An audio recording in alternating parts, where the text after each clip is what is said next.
If you don't know our history, you don't know who we are or what to do.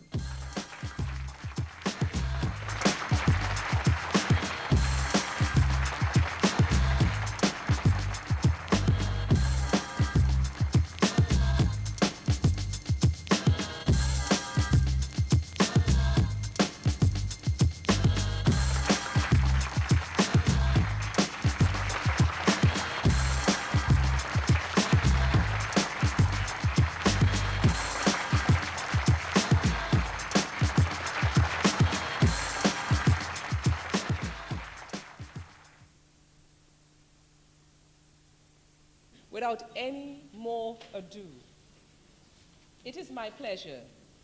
When I say my pleasure, I mean it, and I hope my eyes show it, to welcome, to present, to share, to join with us, Abena Walker, who is a praise singer in the tradition of the African Girot. She uses her poetry to teach self-love and history to her beloved African sisters and brothers. She's an institution builder who fought to establish the first African-centered school in Washington, D.C. In the D.C. public school system and the Pan-African University, an independent institution which offers a master's degree, adult rites of passage program, which trains teachers and parents to think, act, live, and thus teach in the loving, humane ways of our sacred ancestors. Gosh, what would we give to have that here? I can just hear it, but it's going to come. So, Sister Abena, as we remember the 10 principles yesterday, as we remember that framework and structure, let's now open and receive, and please welcome.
I said the next time I would fly would be to go back home to Africa. Now, I went in 72. But since Africa is anywhere that we are, I said, I'm going to Africa now.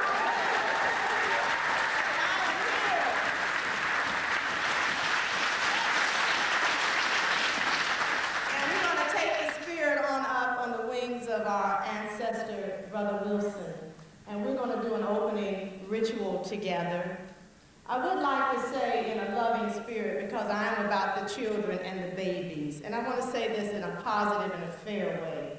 You know, black folks do whatever we got to do. We're going to bring them babies, plop that breast in their mouth, and keep them going through 4 and 5 lectures, right?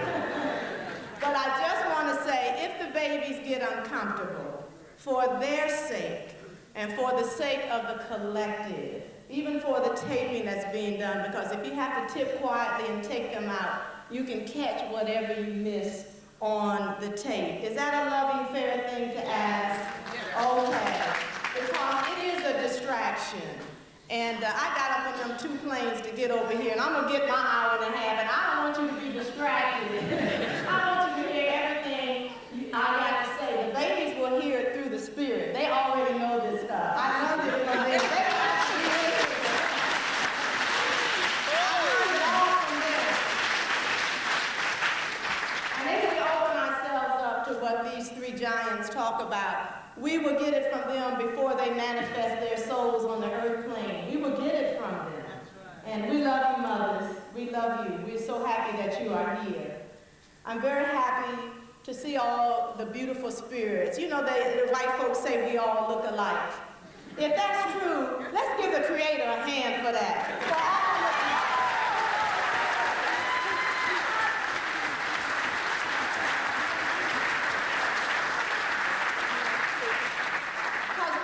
Beautiful about traveling to Africa like I am right now.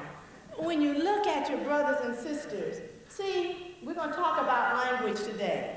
If nobody in here opened up their mouths, we wouldn't know where anybody was from. You understand what I'm saying? You could be from Tanzania, and you could be from K Street in Northwest Washington. In fact, I had a student who looked exactly like you. My uncle over here from Kentucky. I saw you in Ghana in '72. My husband came from Kenya years back and brought your picture. Okay? Let's give the Creator a hand for letting us have that kind of physical unity.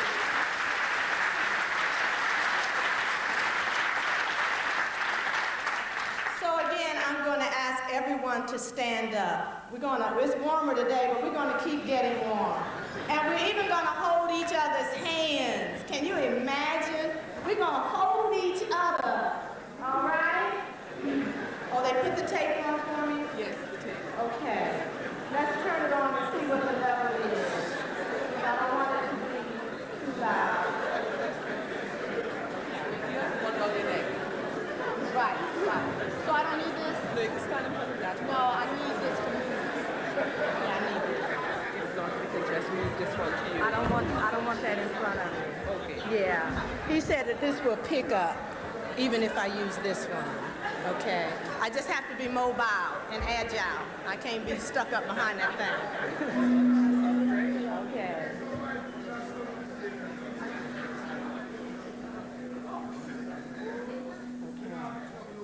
That's pretty good. Little lower. Much lower. Can everyone hear this beautiful music?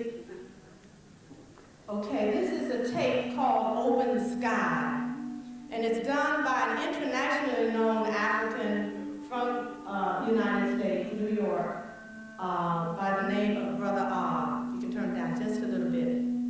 Brother Ah is internationally known. He plays 25 instruments.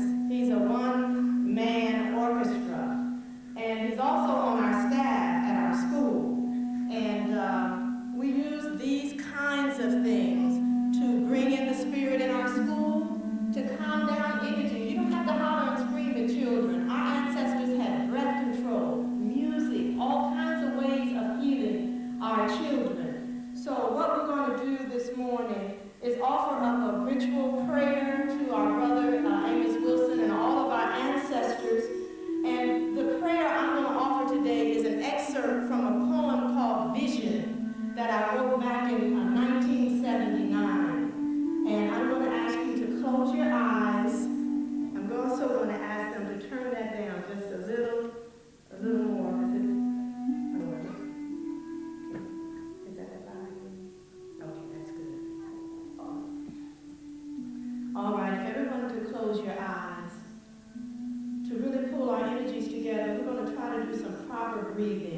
these folks got us breathing all wrong and backwards, you know, and barely have breath left to use and hold, you know. But if you breathe in through your nose, your stomach muscles will expand. Put your hands on your stomachs just for a second. Breathe in through your nose and feel your stomach muscles go out. Then breathe out through your mouth and feel your stomach muscles contract. And breathe in, breathe out. All right, hold hands again. Breathe in, hold it, love and optimism and positivity. Breathe out through your mouths. All feelings of lack and limitation and inadequacy imposed upon us by our oppressors. Breathe in, confidence and the commitment to the liberation of African people the world over.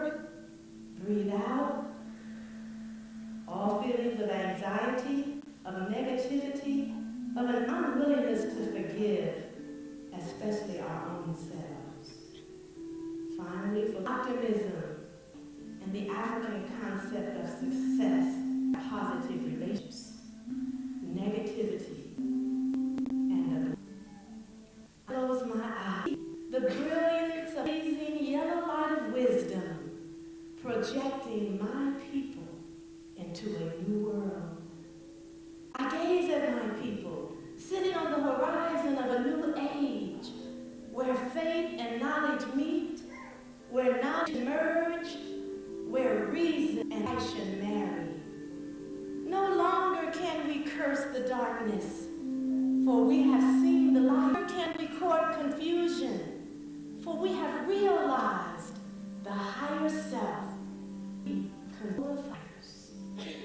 Turn my back to chaos and face that order, that creativity as the only reality. For order is God's breath. Creativity is God's mind. Is God's heart. My eyes and open my heart and become one. Its melody is nation. Its harmony is service. Its rhythm is. I close my eyes and become one with you. Let's move forward together, my people. There is without love. Let's move forward together and know that we are our returned ancestors who have come back, come back, come back to go forward. Close your eyes. Close your eyes. Close your eyes and see. And see. And see. Amen. While you're standing, I want you to turn to the spirits on each side of you, give them a great big hug, and say, I love you and I appreciate you. And say it like you mean it.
I want you to say to each other while you're sitting, just take your spirit's hands and look in their eyes and say, I believe in you.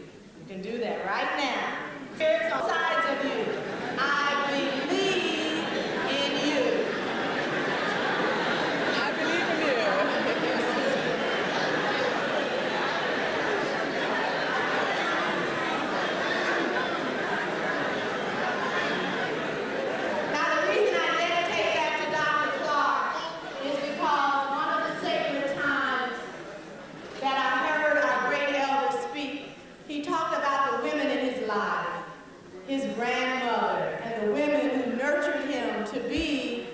the genius that he is today, truly a living ancestor.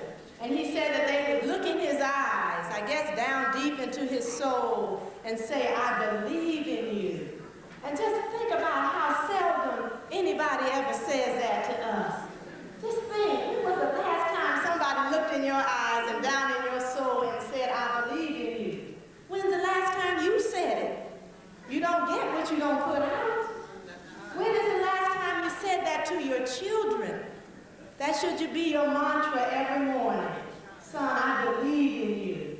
Daughter, I believe in you. So I feel good. I'm ready to roll. My poem, Vision, affirms that we are our ancestors who have come back to move forward. This affirmation is very important, so I want you to repeat it. I am an ancestor who has come back to go forward. Now, once we understand that, then we can understand our mission. We can understand why we are here at this particular point in time, in this place, on this plane.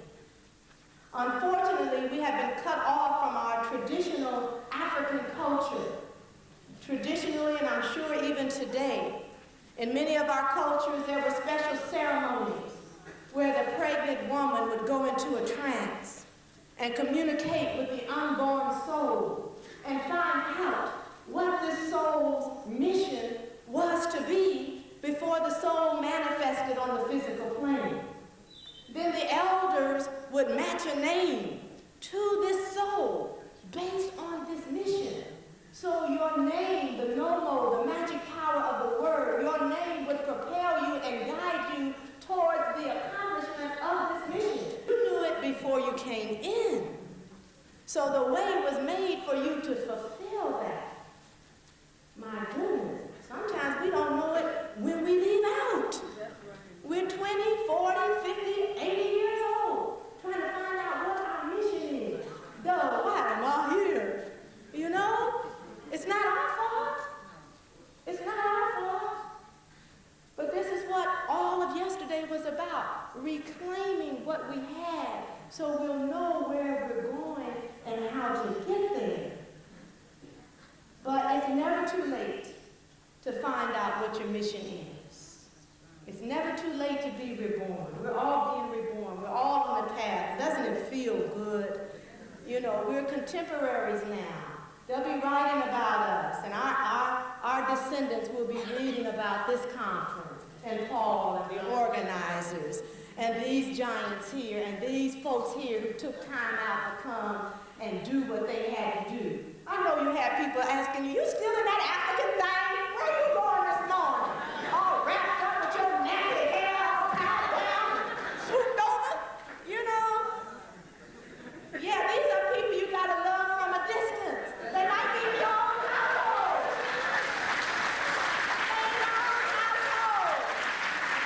You may have given birth to them. They may have given birth to you, but you gotta love them always. But sometimes you gotta make a little distance in there. Because you can't be held back from your mission.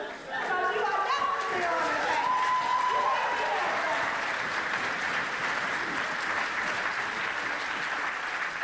Now when we finally do find out, Lord have mercy, we do find out what our mission is, then you can meditate. Go deep down into yourself and reflect back upon your life. And then you'll see that the events that happened to you, the people that entered your life, both on a positive and negative level, were there for you and prepared you to fulfill your destiny.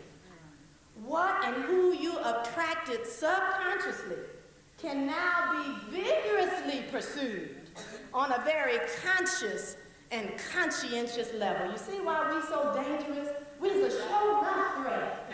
When we consciously and conscientiously pursue what we know it is we have to do, no wonder the opposition is rising up to strike down anything with the word African in it. African-centered this, African tradition or that. And we've got to hold on to it tenaciously.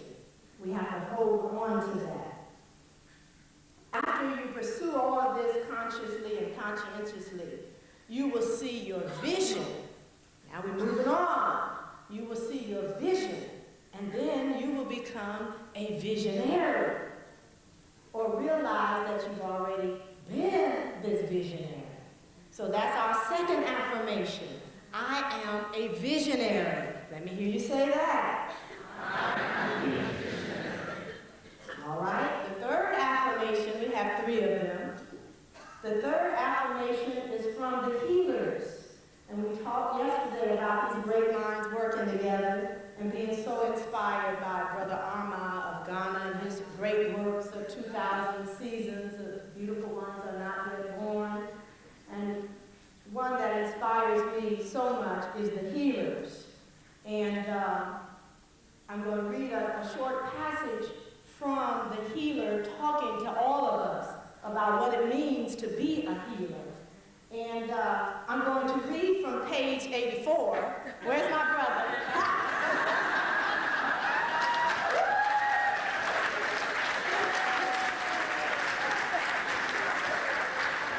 God, I dreamt about him all night. I couldn't wait to get here. I couldn't wait to get here this morning and pay tribute to this beautiful brother. You know why? Because for us to openly and unabashedly express support and devotion to each other and each other's work, that's a revolution right there. That's a revolution right there. Because the European teaches us to have either too much ego or too much insecurity to praise each other up. In fact, we are taught through our miseducational process that you must build yourself up by tearing somebody else down.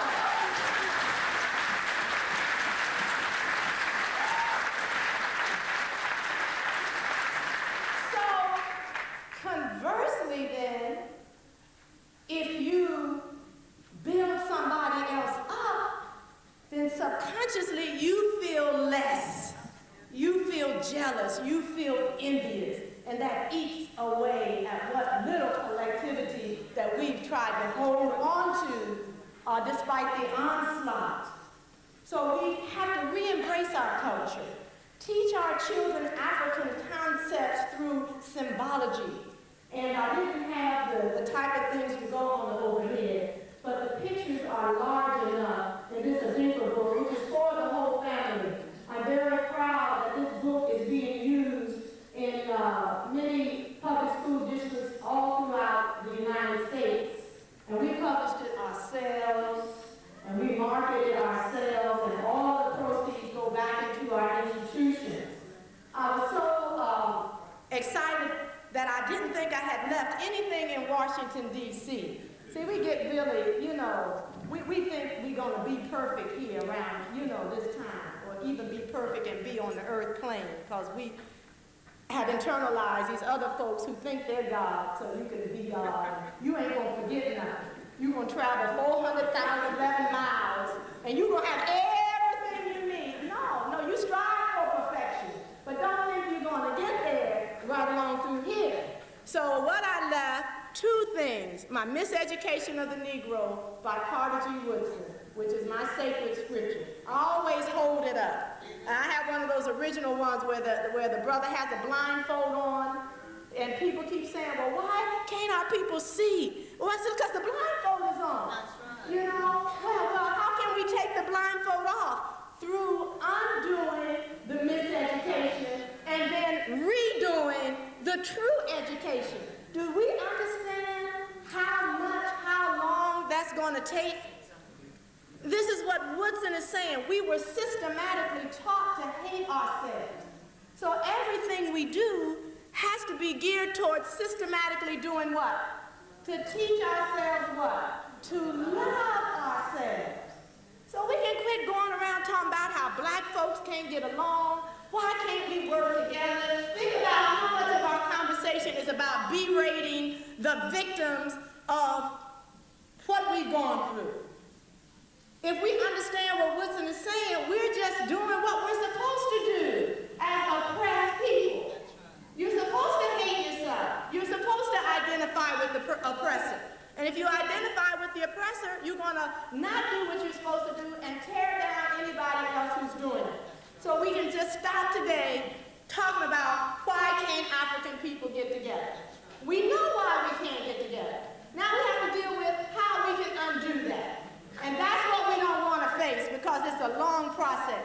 It means that every person in this room has to either build or maintain an already existing African educational institution, no matter whatever else you're doing. You can be in a corporation, you can be vending, you can be a computer scientist, you can, whatever you're doing, it's wonderful. I'm so proud of you. Now, in addition to that, you're going to have to start or help maintain an already existing educational institution. And we are right now going around the United States, people that have trained through the Pan-African University to go to different cities to help train the parents and teachers to open up these schools so we can have an international African system of education all over the world.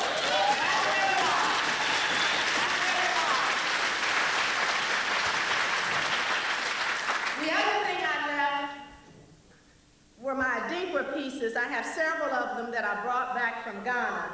And some of you saw me, I don't know if they have that saying here, running around like a chicken with the head cut off. Y'all got that here? Yep. But anyway, that's how I was running yesterday, asking everybody, this sister, that brother, you got some Adinkra cloth? And then I ran into a beautiful brother from Ghana who said, well, he didn't know what I was talking about because I had the wrong accent. And we don't talk about language, right? They talk about us getting theirs right. We need to try to get ours right.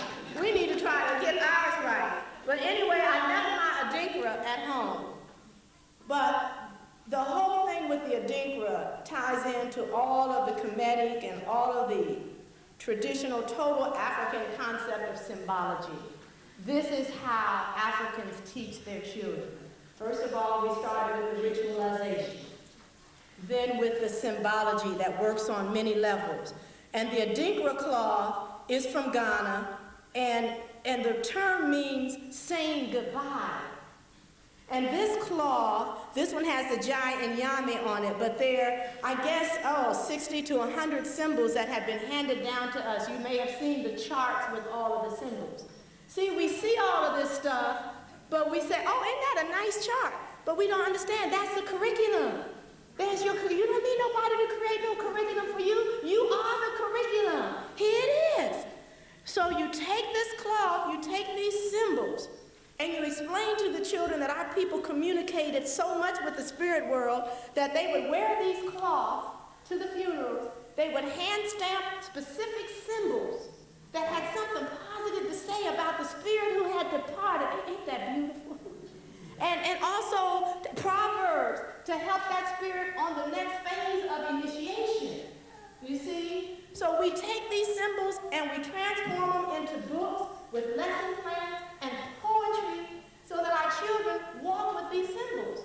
So what this brother represented is some African child who had grown up with symbols like this one in Kansa. I don't have it up on the thing, but I grew them large enough so families can trace them and make cards and whatever. But this one on your left is a chain. There's so many symbols that talk about chains, and that each one of us is a link in the chain. And so that means we have a stake in the whole being strong. So if I build Sister up about her book, or if I build you up about your speech, I'm building up the what? The whole. I'm not taking away from you. The symbol for the Pan-African University, and all of these symbols are my favorites. So I can just quit saying this is my favorite, this is my favorite. They're all my favorites. This is my favorite. This one is Pimpansier. And you gotta think it came from the Scouts. It means be prepared. Have mercy. There's nothing new on the sun. They got the Scouts here. Go in this girl and be prepared and stand tall. Yeah, that's African. Be prepared. says is that everyone is strong in his or her own right. Everyone should be ready to fill that which he alone can close. So not only does each make the whole strong, but each is special in his or her own way. Well, let me go on and show you a couple more of my favorites. All right, now this is my favorite. This is Sankofa, and we talk about the bird and the symbol, and we take this even more literally to mean return and fetch it, but we explain to our children that it means it's okay to make mistakes. You can always go back and undo your errors. Ain't you tired of trying to be perfect? How many people tired of trying to be perfect for somebody that like and accept them? Thank you. You're going to accept me how I am, my great self and my little self. You got that, girl? It's okay to make mistakes. I'm going to do a poem about hair in a little bit called Come Out Black Girl. But I love this symbol. This is Duwape. What it look like? Yeah, the comb we used to have. We done got somebody else's comb now, some plastic thing tearing our brains out. This be the comb we supposed to have, or no comb at all. Think you to do your hair when you ain't got the comb every 4 minutes and go through all that tear and all that whatever. Oh, Lord. Let me stop. I got to stay on these notes. Or Elson, and of course, G.I. and Yame, which Brother Paul and the sisters here pulled this cloth together for me, and also this beautiful wooden symbol. Sister yesterday and today has on some jewelry at Jai and Yame. Now, keep in mind, these are from the primitive, pagan, savage folk that we was taught that we was. This symbol means literally only God. It refers to the greatness of God. God has power over everything and everyone. God is omnipotent, all-powerful, omnipresent, everywhere, and omniscient, all-knowing. Have mercy on the African ancestors.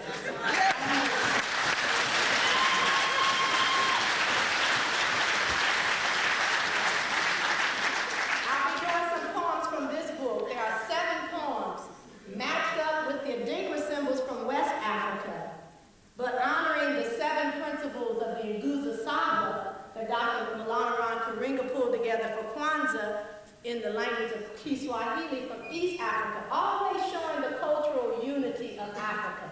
They want us to think it's all separated because they thought when they separated it, it remained separated. But they just don't know we done glued all back up together, and here we are, sitting up in here looking all alike, like we in D.C. Hey, we have to work out. All right, so this reading is dedicated. I'm still back to this brother. You see how I'm back to page 84 of the Healers for our 3rd affirmation. Brother, what's your name? Brother Gobi. Brother Gobi. Huh? Kenya. And see, we need to be learning how to get ours right. Talking about some bad English. No, we need to get some good African languages going. That's right. Thank you, brother. But this is dedicated to him. Brother Gobi. See, I done messed up my page. Messing with you. All right. The healer is talking about the disease that our sister broke down for us and built up for us yesterday. It's amazing. You're talking about synthesis. How you synthesize all that knowledge from that big old book and be on in that amount of time and pick the spirits up like that. I'm still feeding off of that energy.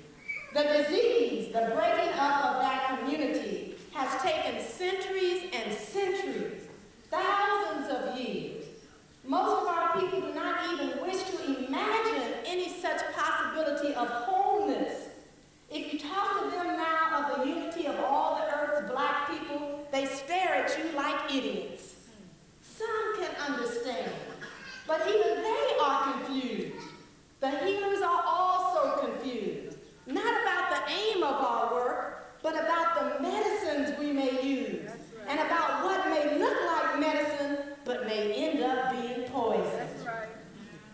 Often, and this is key, our confusion comes merely from impatience. The disease has run unchecked through centuries, yet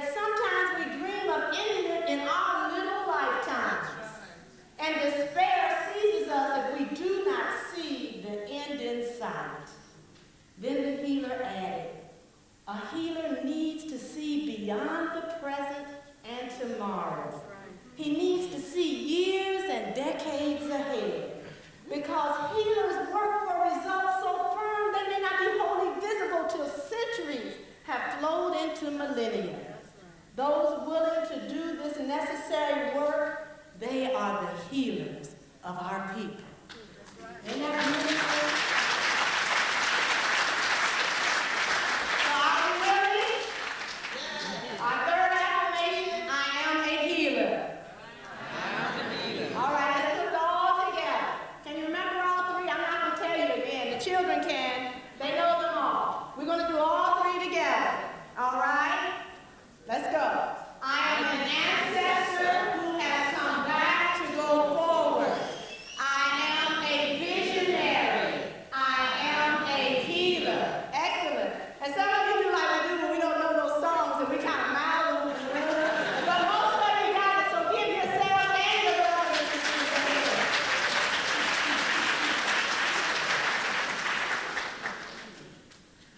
Getting back to my brother, he showed that he was strengthened by the vision of others. There's no competing visions. Everybody has a vision.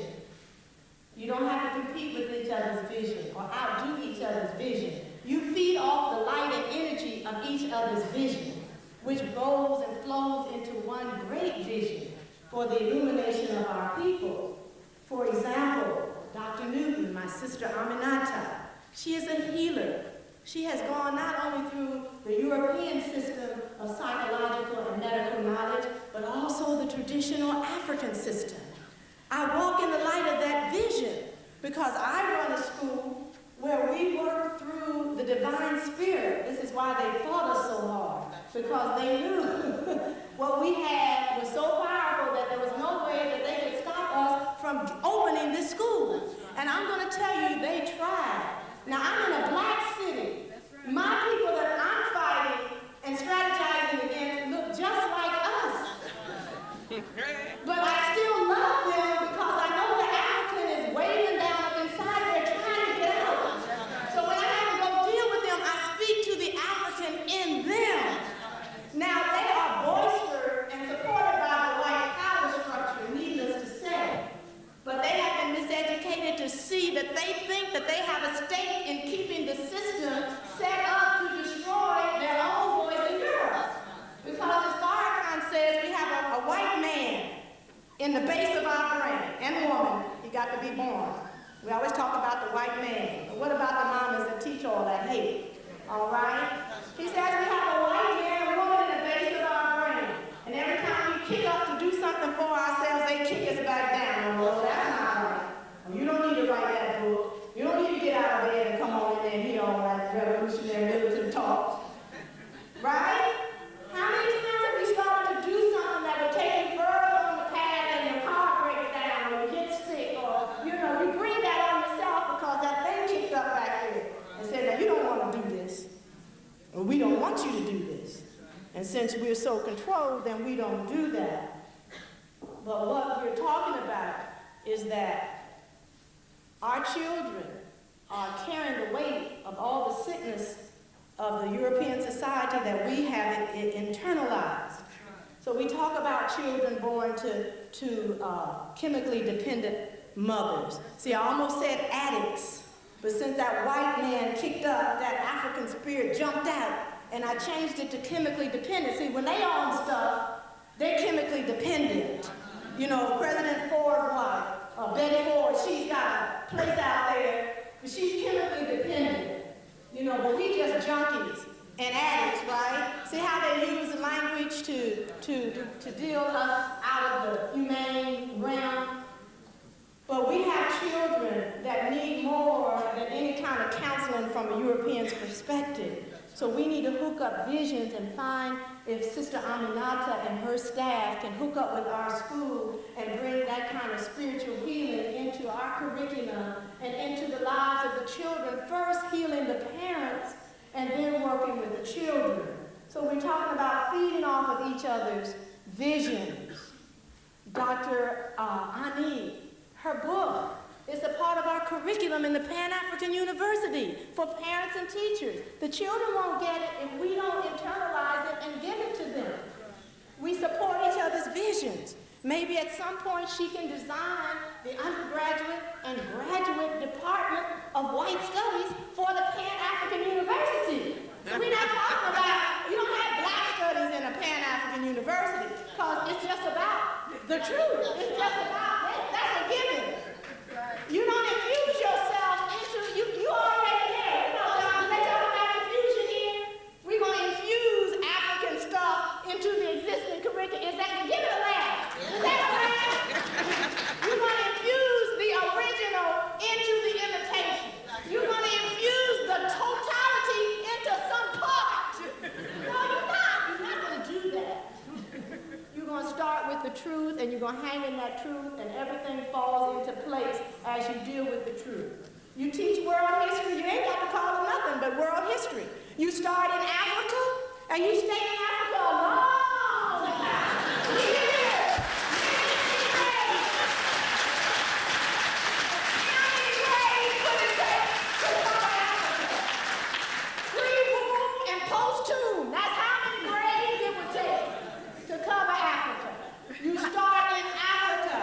You study yourself first because you were first. And then you study everybody else in relation to who you are. So African-centered education don't mean you don't study everybody. You can even call that part of the system a multicultural view. I'm studying everybody. But you ain't got to put down on paper what perspective you studying them from. But everybody you study in relation to what part of our oppression have they played. And if they're part of the oppressed, then what European language divides my brother from Jamaica with me, or my sister from Ghana with my brother from Jamaica? Because again, we start out by saying if we didn't open our mouths, we wouldn't know where we were from. So a lot of times, it's the language. It's the enemy's language that's pitting us against each other.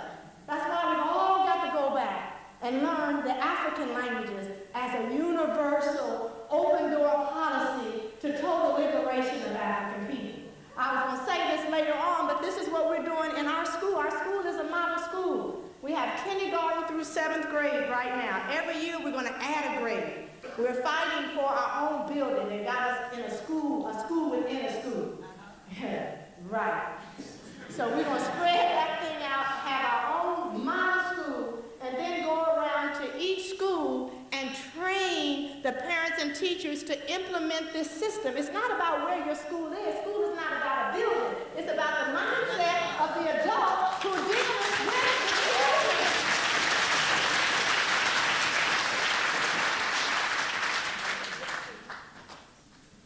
So, I'll get back to that. We talk about Brother Paul's vision. I mean, I'm so proud to be invited here by Brother Paul. And I think Sister Marimba and Brother Tony, Sister Patricia told him and you about our work, sharing in our vision, giving us the opportunity to stretch out even further. And he reminds me of Tony Brown, although he looks just like Asa Hilliard, the young Asa Hilliard. But, you know, the organizational strength, the pulling all the folks together to do this kind of thing. We're supporting his vision, you know. And don't get to the point where you're going to worry about, well, where's all that money going he's making? No, come on, y'all. There's no money being made. And if it is, what's the matter with black folks making money? Don't be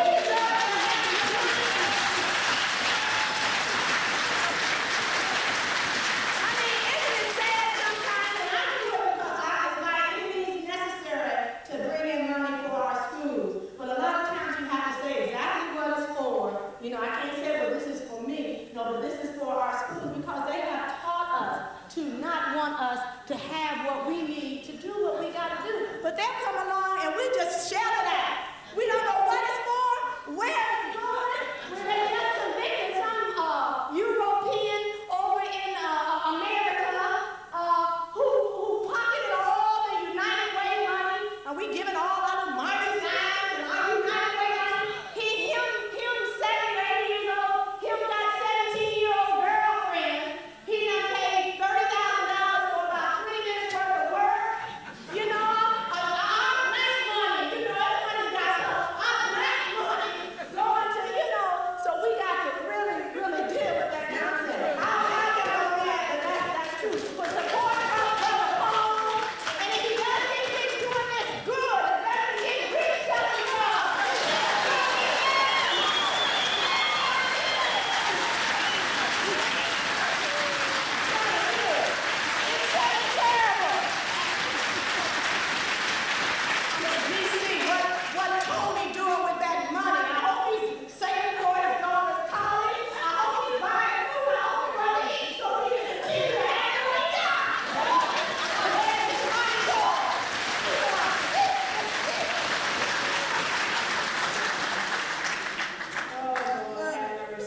textbooks in our curriculum for the Pan-African University. You're getting the idea that you got to start your own university.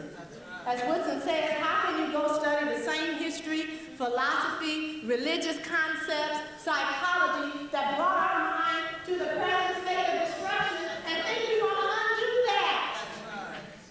He says, after we put on the finishing touches of these so-called best colleges, the white and the white and blackface, after we put on the finishing touches of these colleges, we're all but worthless in the development of our people. Now, we may use those degrees to get where we need to go to get our minds clear and then to do our African thing. But to think that they're the end all and the be all of what we're about is destroying our minds. It's destroying our minds, and we need to send our children to our own white universities in blackface. We still need to go to the black schools. In the 60s, we used to say in every Negro there's a black person trying to get out. Now we say in every black person there's an African trying to get out. You know, but in every black institution there's an African trying to get out. We need to send our children there to resist and to fight to make those white schools in blackface African-centered universities while we continue to build our own. The way we shared the vision with Dr. Nobles, back in, I don't know how long ago it was, about 20 years, we ran across this article, Voodoo or IQ. I just love the title, Voodoo or IQ, an introduction to African psychology. Oh, well, we have used that, just that one article. Sometimes it doesn't take volumes, but that one article has freed so many minds to do so many things. One of the beautiful things about the article, it introduces folks to melanin if they haven't, figured out that to be black is a blessing and not a curse. It introduces us to the differences between African concepts of consciousness and success and psychology, contrasted to the Eurocentric virus. And it also talks about how not only is our thinking controlled, but when other people control how questions are asked or paradigms are put forward, they also control the answers or the outcome. And as Sister Miranda was saying yesterday, we have to define ourselves and phrase our own questions. The example that Dr. Nobles, I think Dr. Naim Akbar and a couple other brilliant brothers, just brilliant minds, just brilliant minds. The example they gave was white folks always putting forth the question, do we want integration or segregation? Okay, now that concludes the fact that we may want separation. You see what I'm saying? So they always say it's okay for them to shut us off and put us away by ourselves, but we can't run off like we got some sense and get away on our own volition. All right? So he said a better question to ask is not whether you're for integration or segregation, but whether you for being liberated or being controlled by somebody else. And then the key thing that we devised about that is that it doesn't matter where you are, it's your mindset. You can be infiltrating the white system and be more liberated in your mindset than brothers and sisters all over into a so-called all-black African-centered thing whose minds are controlled and whiter than the white folks that they are separated from. But the key, brothers and sisters, is we have to do both. And that's my main message to you and to everybody that I speak with. And the reason I can give this message out is because we have a cadre of folks training in the Pan-African University who are ready to come and help you do both or strengthen the both that you're doing. And the both is you have to start your own independent African schools and you have to infiltrate, i.e. change, i.e. destroy the existing system. The whole system must become African-centered. It don't matter if everybody in there is white. It still should be African-centered because Africa is the center of everything that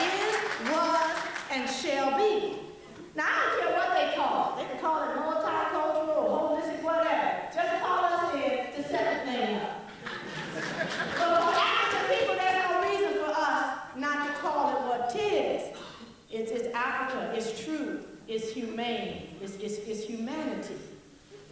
So that's what we have done, and that's what we share with you. I'm going to finish up here because I have some poems I want to do. And I kept track of when I started. So I'm doing my hour and my half-hour question and answer. Hello, amen. I'm going to get all of it. I like that clock. I like that clock. All right. Now I'm trying to come on this little shoot.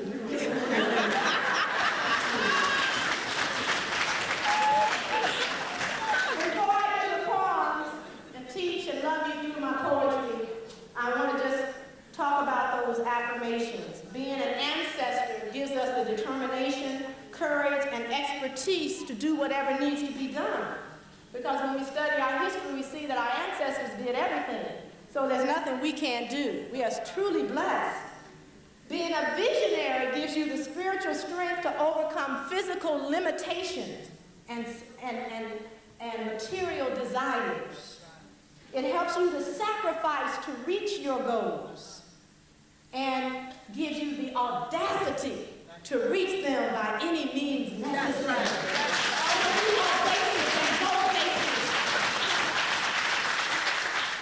And being a healer gives you the patience and the understanding that you are planting seeds that you may see on this earth plane, or you may see them from hovering at another level, but you will see them.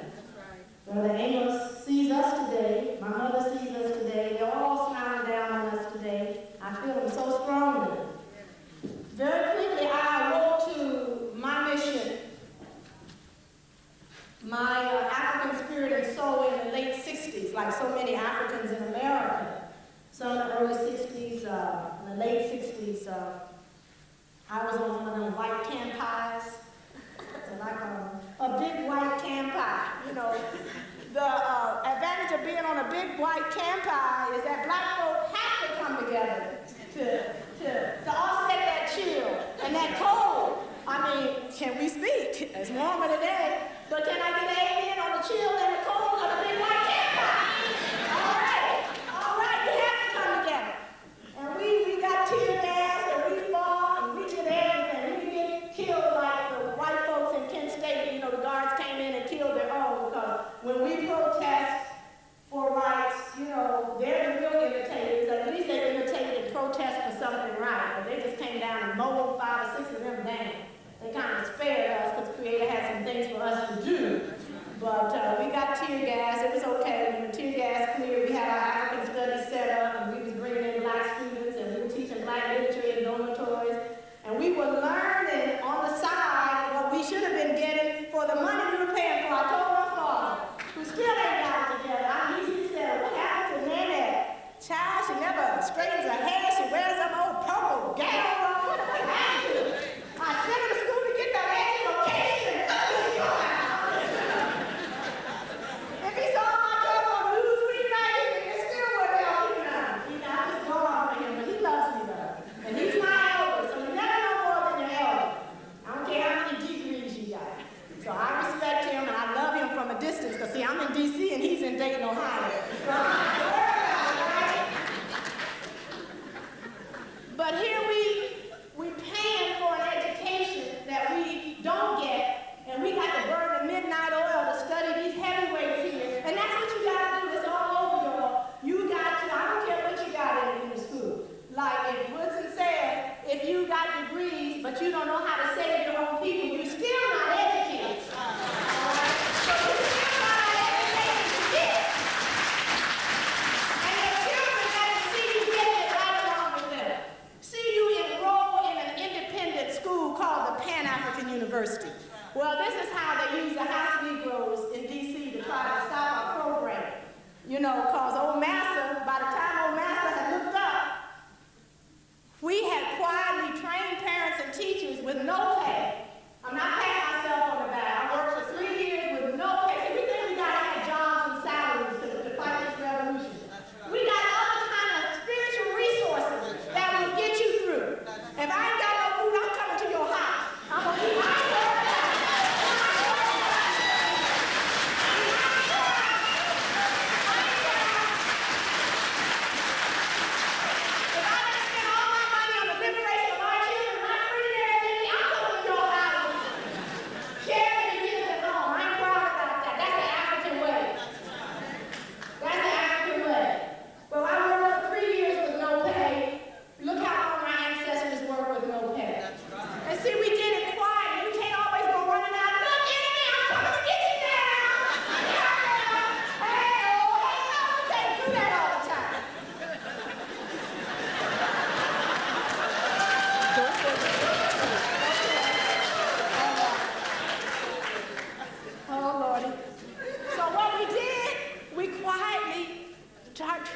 set up the university and start training parents and teachers.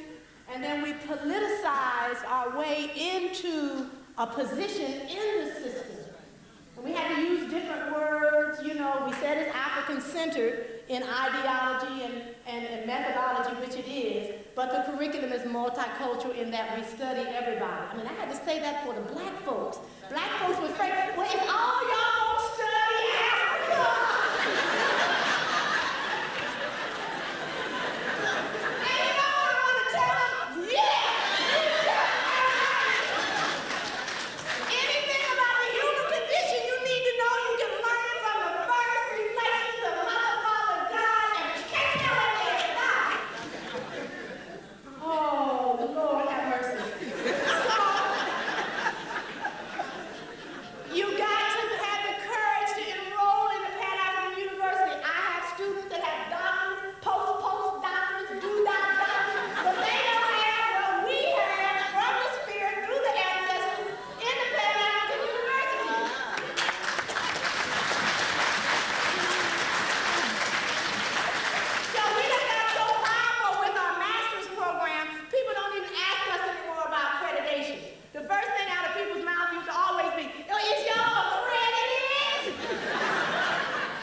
Of my master's program in the Pan-African University, which trained the parents and teachers to open the first African civic school. We got more press than Clinton. I'm telling you, 28 articles, sometimes 2 a day, with the House Negro Black Board of Education member leaking to the press that I had put on my resume that I had a master's degree written in manufacture, presented by Dr. Raketti Amin Jones, in the presence of Dr. John Henry Clark, after 6 of my students received their master's degree. Day after day after day that was printed.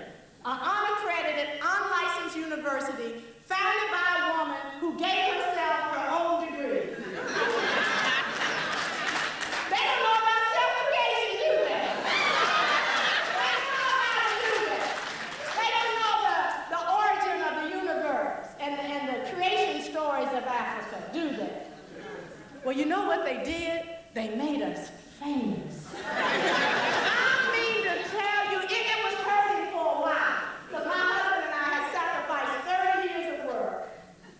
30 years of work to get to that point. And every day you get up in the morning and you are lambasted, picture in the paper, distorted. They said we didn't have a curriculum, because I wouldn't give it to them. I made up some crap over and put it in there. They called it what it was. It was crap, but you ain't gonna get what I got.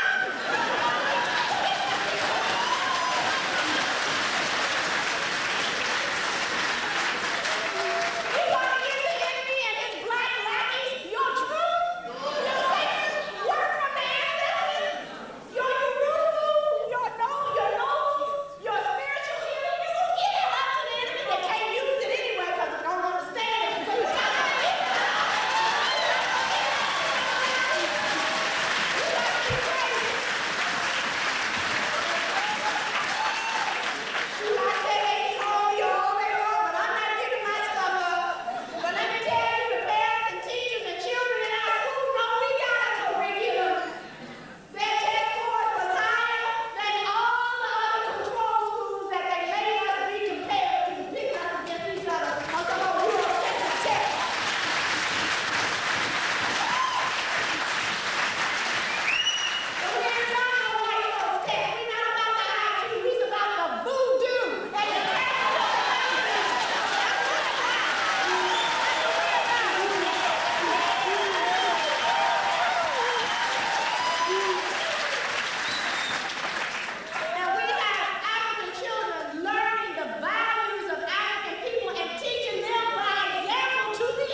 already talked to some beautiful sisters who want to come over and see our school. We have people from all over the world coming there, all different colors. Where else they gonna come? Ain't nothing in European culture about life. Whoever wants to live gonna have to come through Africa. We have an open door policy because once you're in control of what you got an African-centered base, can't nobody mess with you. You got the deities around you and you pouring your libations in the back and you consulting your healers. You got your fish turned upside down in your refrigerator. You got your names on the water in the back and the dark. Ain't nobody gonna mess with you. We got the altars in the house. We got the altars in the school. We got the altars in the driveway. Ain't nobody gonna mess with us. They don't know what it is. Oh, look at that wood. It got some nice candles in there. Says yes, we're teaching the scientific aspects of the color spectrum.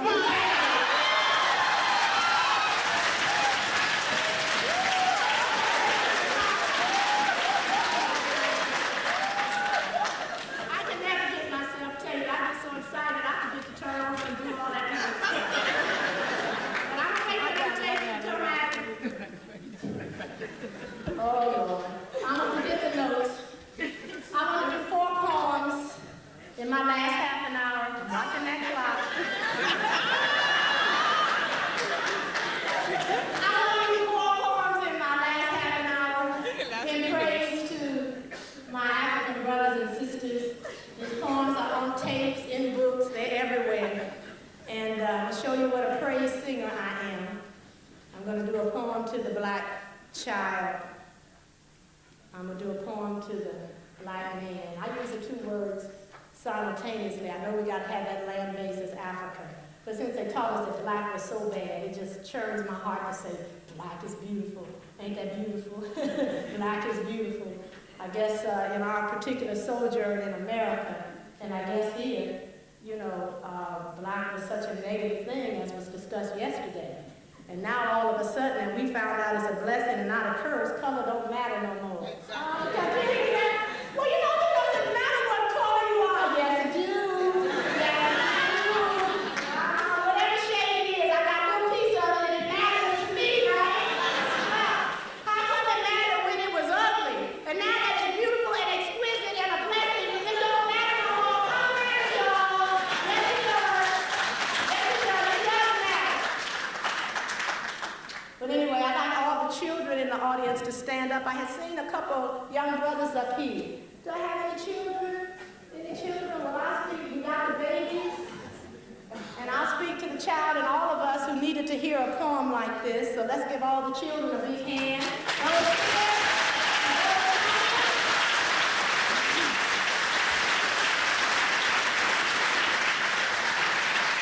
This is called Beautiful Black Children. Beautiful black children, rhythmic crayons of love, coloring our future with hope and happiness. Love yourselves. Love your hair, be it long or short. Love your beautiful skin, be it light or dark. Love your strong bodies, be they heavy or thinny or somewhere within. Just love yourself. You don't need no special reason. You don't have to be the prettiest, the handsomest, the sharpest, the flyest. You don't have to be the meanest, the baddest, the slyest. Just be yourselves. Your African ancestors built pyramids higher than you can see. They created historic civilizations so all the world cultures could be. They created a language of music that will outlast time. And don't be afraid of math, because they created that for you. And science, and medicine, and spiritual development, and big universities such as at Timbuktu. So beautiful black children with big, bright brown eyes lighting the way to freedom. I said, love your bad, meaning good, super bad, beautiful, bountiful selves. That's for the children.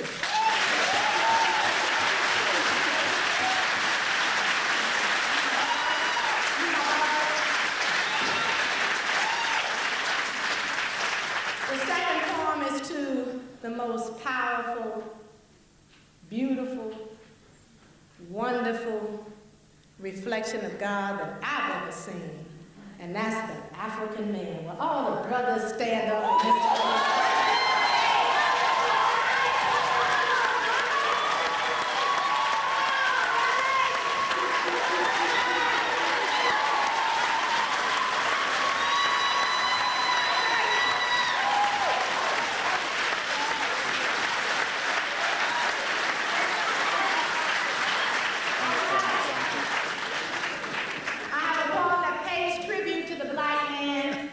in the late 60s, when we were going through our transformation, we learned that there were 3 ways, well, at least 3, that the European has tried to keep us mentally enslaved, even though the physical chains are broken. Well, look, England is a prison, America is a prison, the educational system the Europeans created is a prison, so as Malcolm says, we still in prison. But anyway, we're still free too. It's not either or with us. It's not dichotomous. It's diutual, as they say. We're the union of opposites. We is and we ain't, but we will be. But anyhow, 3 ways keep us in chain. Cut us off from our African past. Did a good job of that. The attempted destruction of the extended African family. They do great things for bad, don't they? And then the third thing, the attempted destruction of the seed of our race, the black man. If you can destroy the seed of a race, you can what? Destroy the race. So AIDS and bringing drugs and guns deliberately in our community, then they teach us to hate ourselves, and then they give you the implements to do what? You go from self-hate to self-what? Destruction. You had a positive rap song about it in America, about self-destruction. So, but they mess with the wrong spirit. The black man is going nowhere. He is not an endangered species. He's dangerous in many, many positive ways. And we want him to remain that way. And we want to educate him to remain that way. Black man, when I look at you, I see the progression of every sacred cell on the scale of evolution song. The spirit of the rock, the bark, the spark of fire first harnessed by your strong African hand. I see determined black men from century to century who build even though you must continuously struggle, who love even though you must battle hate at every turn, whose very essence melts the myriad of chains tied to your brains, your manhood, your aspirations. I see giants bending to do common work, yet making all that you do a noble endeavor.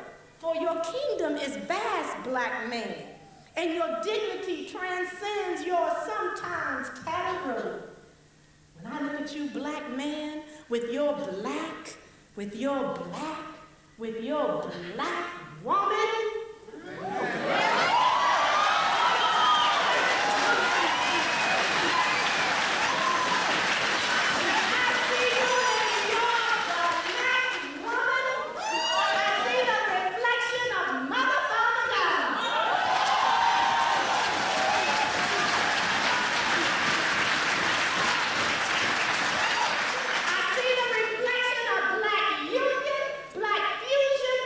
Genesis of all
the genocide of our own self-worth and self-esteem. Wherever black women are, we are controlled by a European standard of beauty.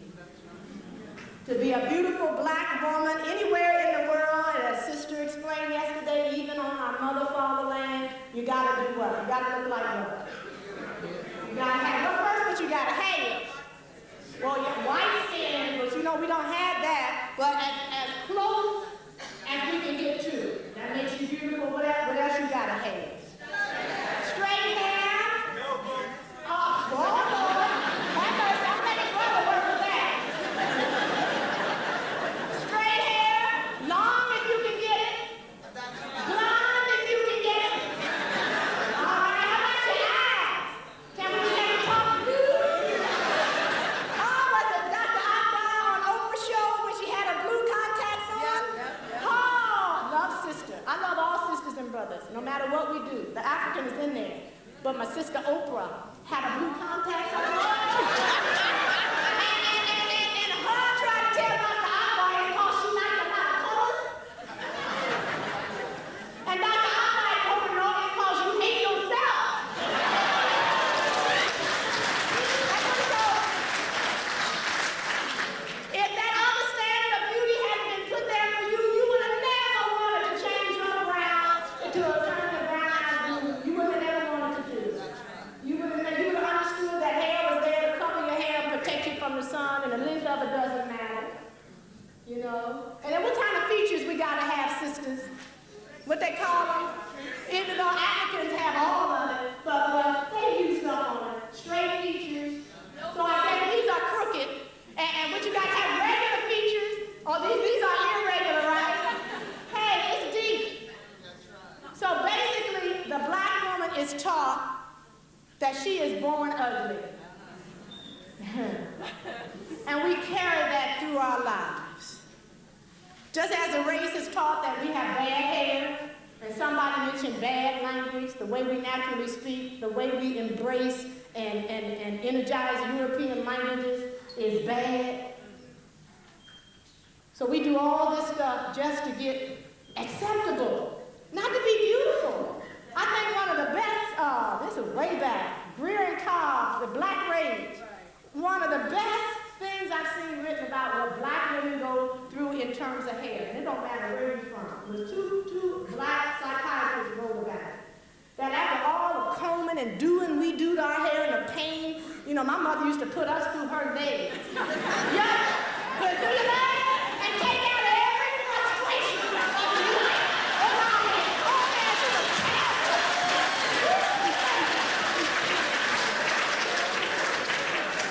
We have the children. We have children in those 2 weeks.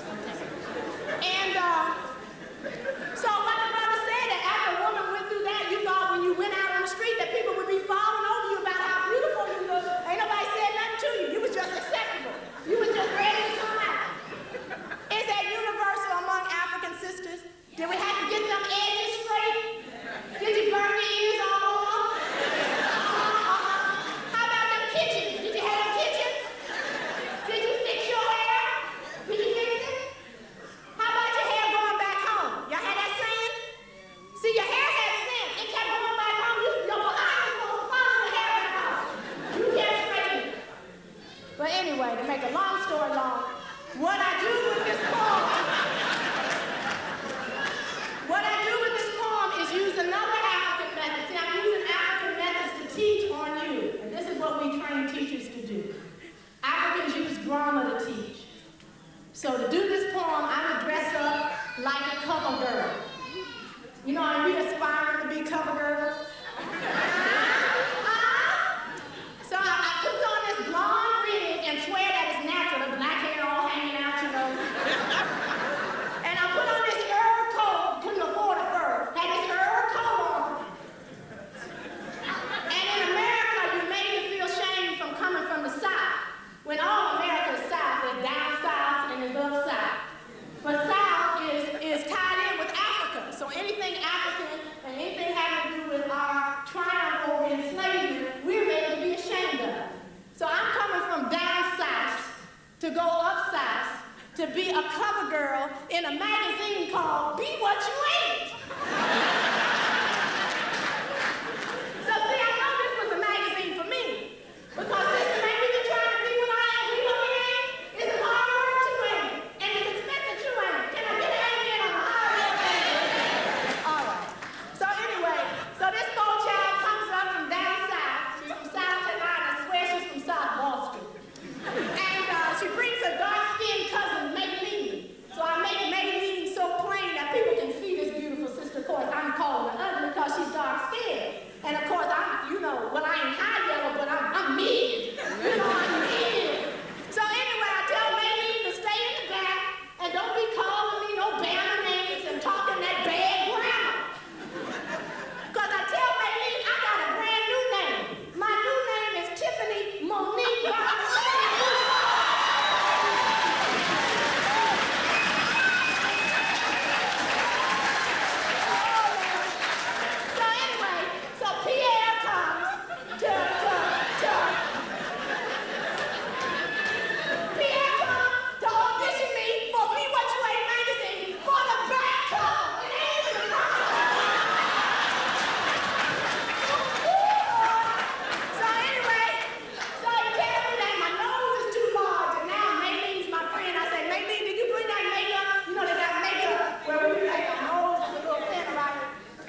Then he told me my eyes was too big, so I'm trying to get my eyes together. And then he told me that if you just stab me in the heart, your lips is too large. And you know how we do, y'all? It's the one that we got lips left. We done sucked them bad boys like So Bobby said it don't matter, honey. Your knees too naughty, your legs too skinny, your lips too big, and I do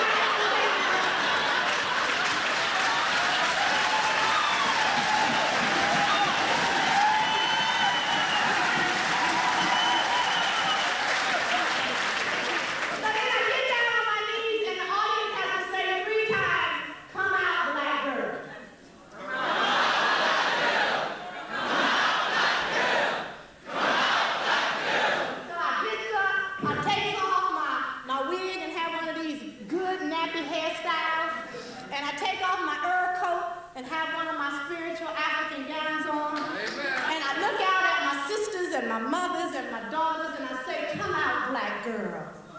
Come out of the shadows of self-hate and find something to like about yourself.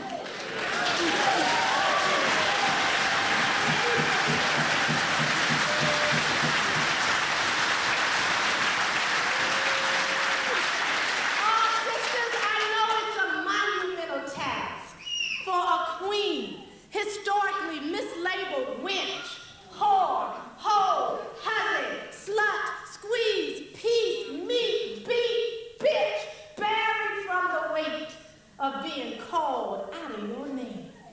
You a bad girl if you gave in too soon for mama and friends. And you a jive girl if you gave in too late for the brother you love. Now, white folks say, well, they're a menace to society. If you populate the black nation, instinctively waging war on genocide, maligned as you go about surviving, expected to have no pride. Come out, black girl. Come out of the shadows of worthlessness and find something to love about yourself.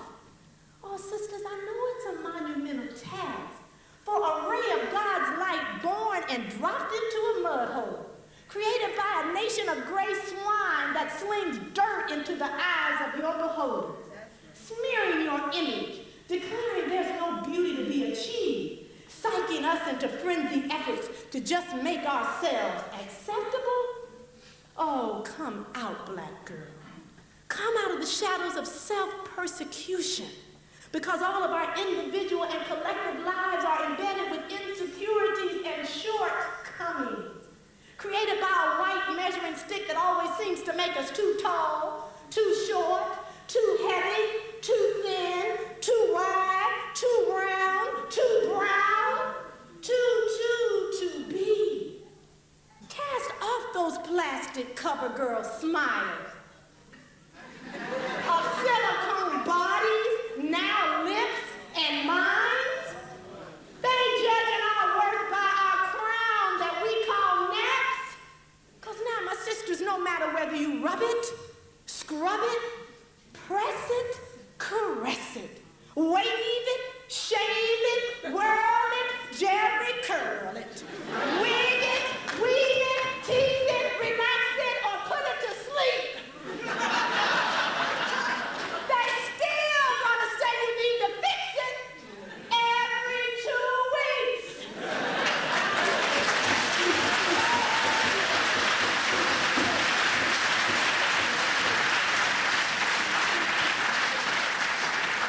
You don't need fixing, black girl.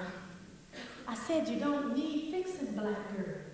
Ain't nothing broke about you but your spirit that's fighting to stand you up tall. So you can see your beauty reflected in all that you are, in all that you touch, in all that you have always been. So come out, black girl. For you are truly a beautiful, majestic African woman.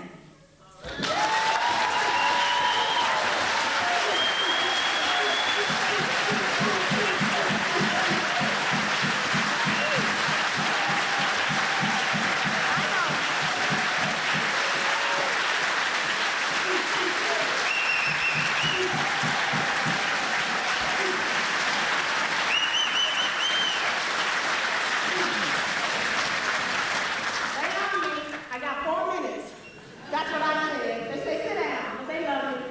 I got one last poem I have to do. And this is a poem I'll condense my introduction of. My introductions be longer than a poem. But anyway, this is a poem called The Language Trap. I wrote this poem in 79. Ain't much change. There's only 2 references in here that are dated, but I'm gonna leave them in because they still teach. There's a reference to Rockefeller, who was the governor of New York at the time that they massacred our brothers at Attica Prison. So you'll hear him. And also a reference to Nixon. Whole thing. And the thing about Nixon is how they shouldn't have come and messed with us and pulled us out of Africa. Because we so powerful. You know how Nixon, how the whole Watergate thing got open. This brother, they would feel a lowly night guard, a lowly brother who's in obscurity now, brother named Frank Wills, but he's not in obscurity now because you know his name, say his name, Frank Wills. He brought down the president of this United States. He brought him down. He saw the light where they had to break in, and he opened the door and he blew the whistle on the whole thing, and the next image we saw was Nixon waving goodbye, leaving out of Washington, D.C., and there's one more European going out of here. Let's tip them on out. But anyway, this poem is about language. And what I need to tell you is, and it was talked about yesterday, but we got to really deal with the fact we cannot free our African selves through any European language. Let me say that again. We cannot free our, I don't care how well they say you speak it. There are African concepts that you can't even get to through English and Spanish and Portuguese. So you can learn all you want, good. But if you don't learn the African languages, you will not reach the depths of your soul. Absolutely. You cannot put your African-centered education into place. Our school is so maligned because we're doing historic things. Every child is learning at least 3 African languages. See, I went to Africa in 72.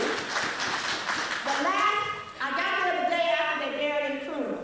And the brothers and sisters who couldn't understand his Pan-Africanism had torn everything down he created, but one school, one African-centered school, by some British-trained Africans who had reclaimed their tore-up minds and had updated traditional concepts in the modern setting.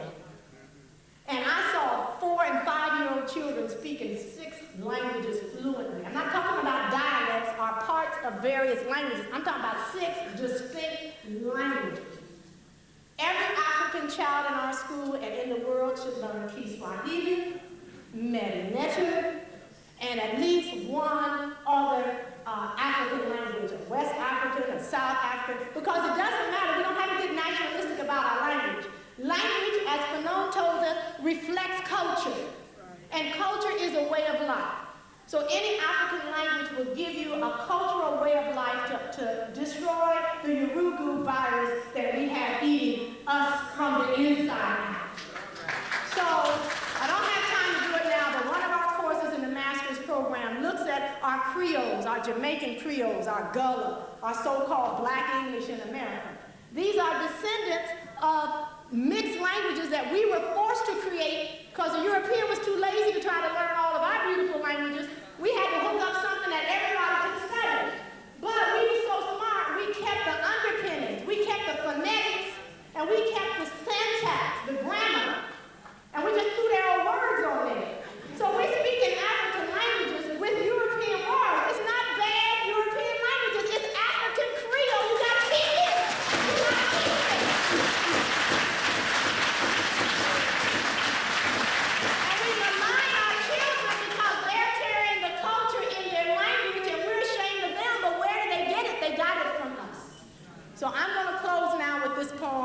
called The Language Tract, and it's written in collective.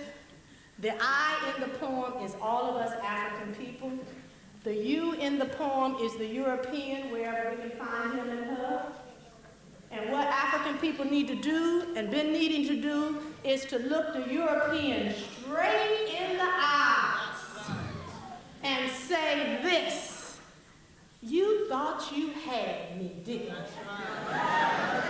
You thought you had me encaged in your slick language tract, defined right out of existence. Well, I'm just the devil incarnate. If you white, all right. If you brown, stick around. But if you black, get back. Translates in all your European languages. If you black, get back. Well, I've been getting back. Back to my primitive, meaning prime and original self, so I can see you in the true black light for what you really are, in complete soul. Forcing me into your circle of derangement so your wheels can roll. Well, I'm rolling out. Because since I've been around, I know I can rotate without you. European tribes, sailing around with slave ships and weapons, raping me with your punctuations, conjugating my verb of being with alien action, foreign movement to past, present, future free. Our action is continual. Our action is continual. Our movement is cylindrical, just like our history, our nature, our bodies, our style. You intransitive blood, you can't use me as the object to complete your meaning or force me no more to communicate black through white because you too low, too lazy, too incapable to breathe through me. You can't be me. Trying to make me ashamed of my gullah, my patois, my West Coast pidgin English, my Jamaican Creole, my Southern accent, examples of my creative genius and sturdy roots, calling my historical, musical, African languages tongues and dialects because you can never tune into their tone. I'm the one who satisfied your horny romance languages, derivatives of a dead Latin corpse. More of me speak them than you.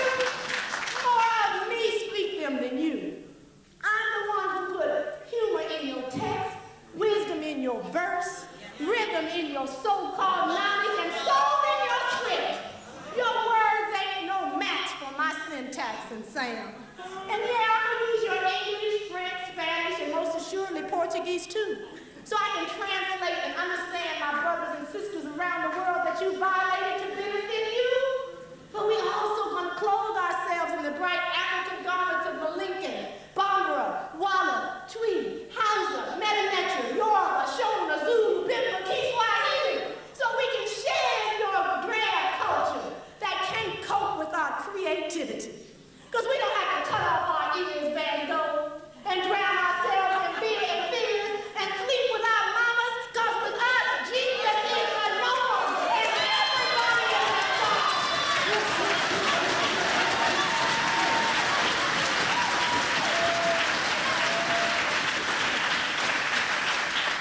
So we don't stand for no more put-downs, being categorized and labeled to keep us in our place. To you, a militant is anybody who gets up off his knees. A battle is your right to exploit, but a massacre is when we retaliate. And how the world studies always start with Greece. They was just Stephen's finest students of my ancestors. And how you want to discover what is already known and lose and find what you don't even own. And to hell with your culturally deprived, culturally deficient, disadvantaged syndrome, calling my talkative, creative children verbally destitute because they don't want to talk to you. And if you call yourself civilized, then savagery is for me.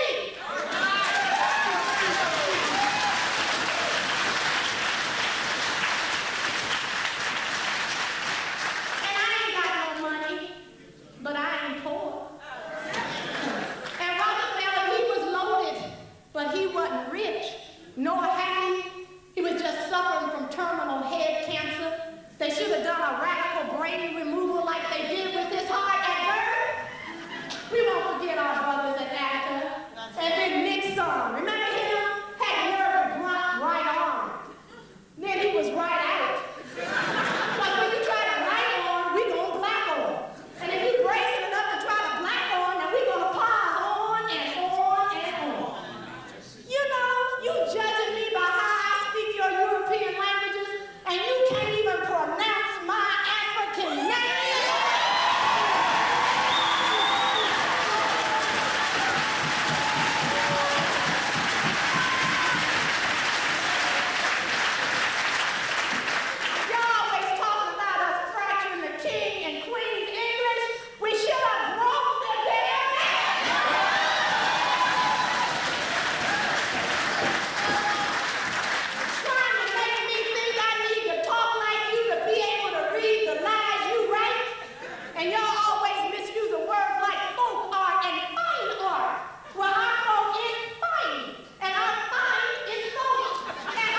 beautiful, black is beautiful is the basis of my revolution. Because words legitimize my thoughts.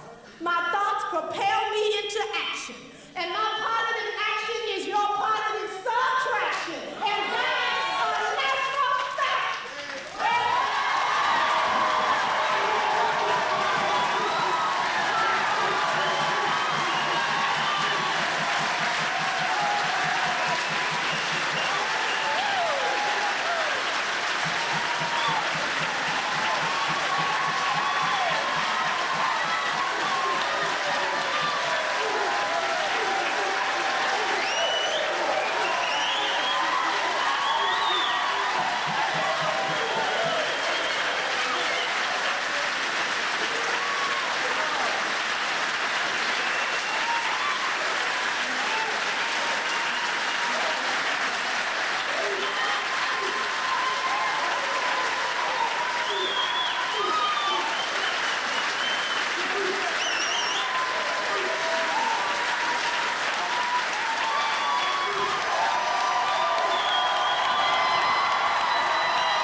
I was being influenced by social forces that they couldn't even touch, couldn't even understand.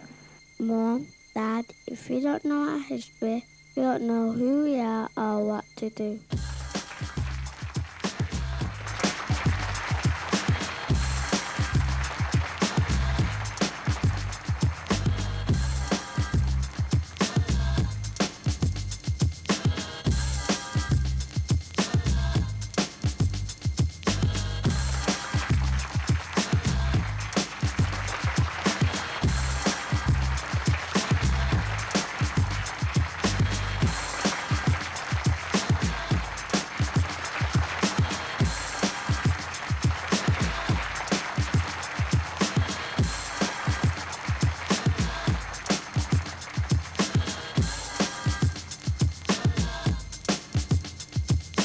I was being influenced by social forces that they couldn't even touch, couldn't even understand.